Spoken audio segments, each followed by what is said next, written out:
Bonjour à tous, aujourd'hui je vais vous parler d'un petit leurre qui s'avère indispensable durant cette période estivale lorsque le soleil tape. Donc quand je dis indispensable, c'est bien entendu si vous pêchez la truite en petite rivière le matin jusqu'à 9h30, 10h ou le soir à partir de 18h quand les températures commencent vraiment à tomber et que la truite recommence à être active. Alors ce fameux leurre, je vais vous montrer, vous l'avez déjà vu dans certaines de mes vidéos, je vous mettrai le lien en dessous. Vous avez une petite flèche sur YouTube, vous cliquez dessus juste en dessous de la vidéo et j'y mettrai les liens pour voir les vidéos et notamment pour voir mon blog. Alors ce leurre, donc vous le connaissez je pense, c'est le Tiny Fry de chez Ilex. Donc c'est le Tiny Fry 50 je précise, SP, donc suspending, c'est-à-dire qu'il a la même densité que l'eau.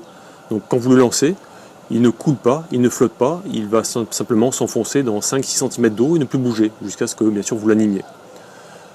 Donc c'est un petit leurre super sympa, il plonge, je crois que c'est entre 50 et 60, donc c'est largement suffisant pour la période estivale, les cours d'eau qui baissent de profondeur, donc c'est parfait. La couleur Ghost Wagasagi, pardon, alors, il y a un souci au niveau de cette couleur, c'est qu'on ne trouve plus ce leurre dans ce coloris actuellement. Donc c'est une édition quasi rare que j'ai dans les mains. Mais bien entendu, il y a d'autres coloris tout aussi efficaces. Vous verrez sur le site Ilex. Qu'est-ce qu'on peut dire sur ce leurre 50 mm. La petite bavette, alors il est relativement bien effilé. Alors vous pouvez le mettre dans un courant assez conséquent. Par contre, si vraiment c'est un torrent, il va perdre pied et se balancer un peu n'importe comment. Donc là, ça ne pêchera carrément plus.